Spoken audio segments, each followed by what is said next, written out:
ইমাম শাজুলি রহমতুল্লাহ আলাইহি দালাইলুল খয়রাতর ভূমিকার মাঝে আনছেন।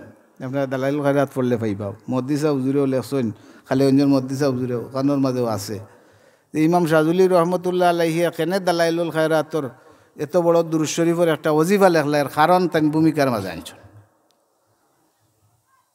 ই ব্যক্তি হইলা বহুত বড় এক বুজুর্গ, শাজুলি তরিকার পীর সাহেব, ইমাম হাসানি বংশর মানুষ, আল্লাহ নবীর খানদানের মানুষ, বহুত বড় বুজুর্গ। তাই একদিন মরুভূমি দিয়া যাইরা আর জোহরের নমাজের সময় হয়েছে, তান লগে অজুর পানির ব্যবস্থা নাই, বড় পেরেশান ও আরম্ভ হয়েছে, নমাজ পড়তা অজুর পানি নাই, চতুর্দিকে সেই অজুর পানি পাইরা না, তালাশও লাগলা, লাগিয়া দেখা গেল কুয়া পাইলা, তো এই কুয়ার নিচে পানিটা বহুত নিচে, তুলার ব্যবস্থা তান গেছে, রশিও নাই, বাল্টিও নাই। পাশে একটা বাড়ি দেখলা, বাড়ি দেখিয়াও বাড়িত গেলা, গিয়া বাড়ির ডাক দিলে এক ছোট্ট বালিকা বার হইল, 7-8 বছর বা 9 বছরের বয়স্কর বালিকা বারইয়া জিকাইল, সাহেব আপনি কিতা চাইরা? বলে মাই আমার নমাজের সময় আর কি, তুমি আমার একটা বাল্টি একটা রশি দাও। বলে খেনে? বলে আমি কুয়াতনে একটু পানি উঠাই। ই ফুড়িয়ে উনিয়া কইল কোন কুয়াতনে? আমার কুয়াটা দেখাও। ও তাই লইয়া গেলা, গিয়া কুয়া দেখাইলা। ও ফুড়িয়ে কুয়া দেখিয়া ও থু করি সেফ একটুমা ফাটাইয়া ও দৌড় তুলি আইল, থু করি একজোড়া লোভ পেলাইল। যেই তু করছে কুয়ার মাঝে, সাথে সাথে কুয়ার মুরর পানি উফরে দিয়ে উঠা শুরু হইস, জোরে হকা সুবহান।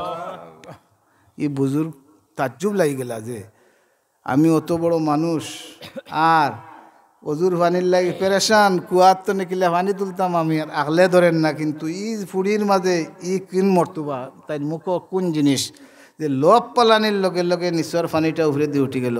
কইলাতে আগে অজু ভরিলাই, নমাজ ভরি বাদে এই জিনিস না জানা পর্যন্ত আমি বাড়িতে আর যাইতাম না পারে। ইমাম শাহজুলি রহমতুল্লাহ আলাইহি জোর নমাজ আদায় করছেন করিয়া ও বাড়িত গেলা, গিয়া ও মহিলারে ও ফুড়িরে ডাক দিছ। ফুড়ি বাবার বারইস, বারে কইল সাপ কিতে হইছে?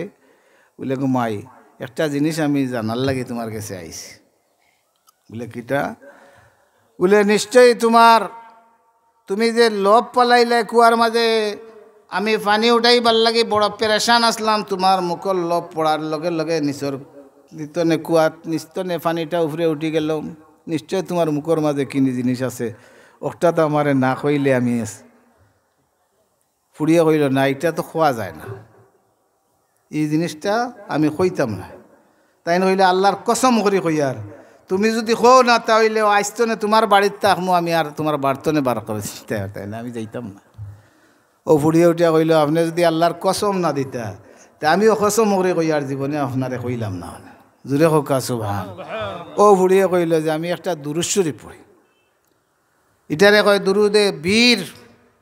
আল্লাহুম্মা সাল্লি আলা সাইয়্যিদিনা মুহাম্মাদিন সালাতান দাইমাতাম মাকবুলাতান তুআদ্দি বিহা আন্না হাক্কাহুল আযীম। ইগু তো আমরা হলেও চাইলে পারমু, একটু খেয়াল করিলে ইকা যাইব না নিচাব।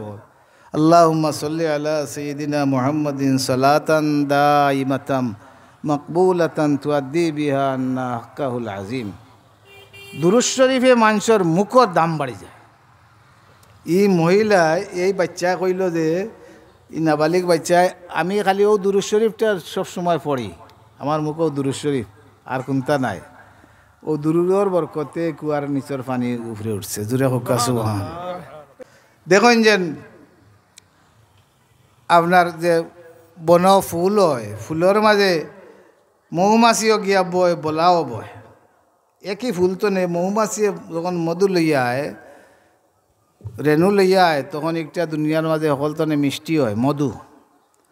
আর ও ফুল তো নে বলা ফুকে আনে, কিন্তু এ যখন খামড় আরে বিষ।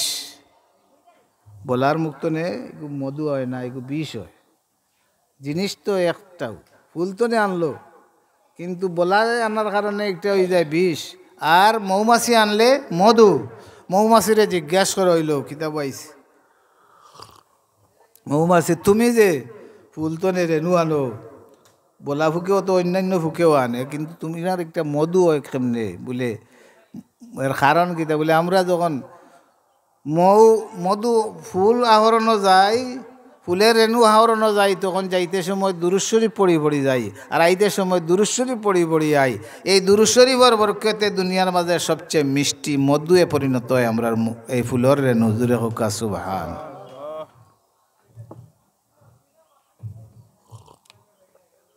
তো মোহতারম হাজিরিন কেরাম আমরা সাহেব কিবলা কইতে আমি কোয়া আসলাম যে প্রতিদিন 200 বার দুরূদ শরীফ পড়ে রোজানা দুরূদ শরীফ আর নির্ধারিত পরিমাণে পড়ার মাঝে একটা লাভ আছে যে বহুত ঘটনা সময় নাই খোয়ার যে আপনি যে নির্ধারিত প্রতিদিন 100 বার পড়েন 200 বার পড়েন নির্ধারিত পড়ার মাঝে একটা পরিমাণ আছে খায়ের আমরা তো জানি না এখন আল্লাহর হাবিবের এক উম্মতে প্রতিদিন 200 বার দুরূদ শরীফ পাঠায় নবী অপেক্ষা তখন আমার উম্মতে দুরূদ শরীফ আইজ কিতে হইল রে আমার উম্মতের দুরূদ শরীফ আইজ কেনে আইল না আমরা তো গাফিল হইয়া বই বুজুর্গ হলে দালাইলুল খায়রাত সবক দিয়া কইন প্রতিদিন আমল করেন করলে বড় লাভ হয় আমরা একদিন আমল করলাম একদিন না হ্যাঁ কিন্তু হামেশা করলে একটার মাঝে বড় লাভ প্রতিদিন তোমার রসুল পাক সাল্লাল্লাহু আলাইহি সাল্লামের দরবারও আপনার আমার খবর পৌঁছে সাহেব কইলা কইতে প্রতিদিন কমপক্ষে 200 বার পারলে আরও বেশি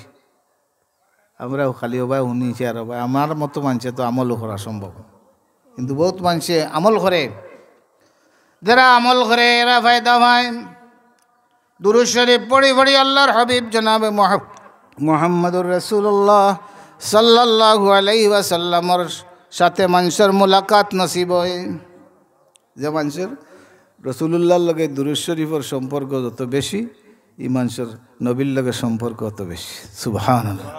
আপনারা দেখছেন বড় সাহেবে যে কোনো কাজ করতে যে কোনো কাজ করতে ও খালি দুরূদ শরীফ পড়ে এরা শিল মারতে দুরূদ শরীফ পড়ি পড়ি খালি সব সময় তার দুরূদ শরীফের প্রতি বেশি বড় সাহেবের আমল বেশি আমরা যতটুকু জানছি খুব দুরূদ শরীফ আল্লাহর মায়ার বন্দা হল যারা এরা দুরূদ শরীফ খুব বেশি পড়ে। তো মুহতারাম হাজিরিন এটা দুনিয়াতে লাভ আখিরাতেও লাভ কারণ একবার দুরূদ শরীফ যদি কোনো মানুষে পড়ে তার আমল নামার 10টা নেকির সাথে সাথে লেখা হয়ে যায় 10টা গুনাহ মাফ হয় 10 বার আল্লাহর রহমত নাজিল হয়। যে ব্যক্তি 100 বার দুরূদ শরীফ রাসূল পাক সাল্লাল্লাহু আলাইহি ওয়াসাল্লামের উপরে 100 বার দুরূদ শরীফ বেজিবা এই ব্যক্তির 100টা মকসুদ পুরো হইব দুনিয়াত 30টা আর কিয়ামতের দিন 70টা হাজত পুরো হয়ে যাব সুবহানাল্লাহ বিহামদি সুবহানাল্লাহ।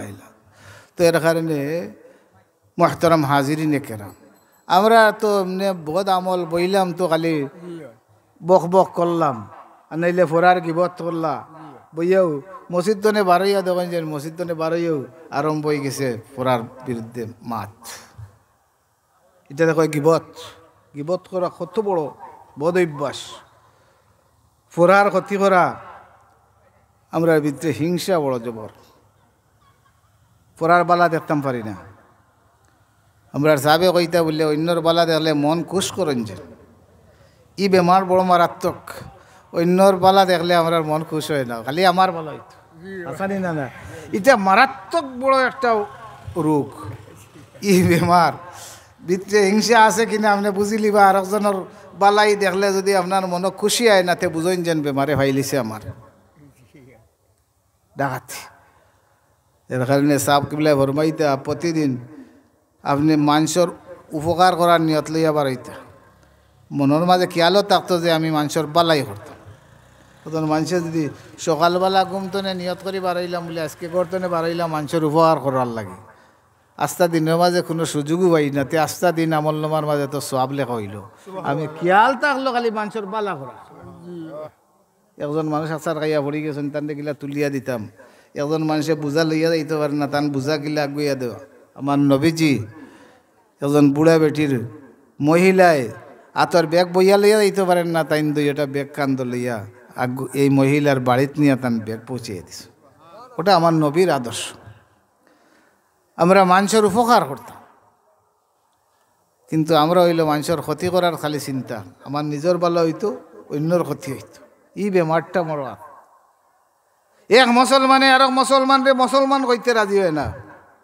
কাফির কইলায় কনি না কর না কল্লা ফারিলার মায়ের দেখছেন না আপনারা ইবাই নমাজর খোল বয়ে খোফাল খালা কলি দিস হ্যাঁ খালি দেখা যায় দিনের রাইতে খালি চিল্লা আর চিল্লা আর হিবাই যে একজনে আর একজনে মুসলমানও কইরা না এরা কইরা হেরারে কাফির আর হেরা কইরা হেরারে কাফির ওই যে ডাকাত মাইর হয়েছে আপনারা দেখছেন না এরা বিধর্মীয় মাইর করছেন না মুসলমানে করছেন আমরা তো মুসলমান কই আর কিন্তু তারা মায়ের এক গুরু আরেক গুরুর লগে করছেন এরা মনে কররা হেরা কাফির আর হেরা মনে কররা এরা কাফির কিন্তু বিশ্বের বিধর্মীয় হলে দেখের ই দাড়ি ফাগড়ি পাঞ্জাবি লাগাইয়া এরা মায়ের করে আল্লাহ মুসলমানে ওলা মায়ের করেনি আমরা ইসলামের একটা ক্ষতি হইল নি না না ক্ষতি আল্লাহ হেফাজত করুক তো ওলা হিংসায় মনে এক জিনিস যে আমি নগিয়া ইস্তেমা করতাম আর একজন এখানে আইতা হিংসায় মরি যা আল্লাহ মাফ করুক মনে আছে মনে তো যাই হোক তো মোহতারাম হাজিরিন কেরাম সামান্য আলোচনা করলাম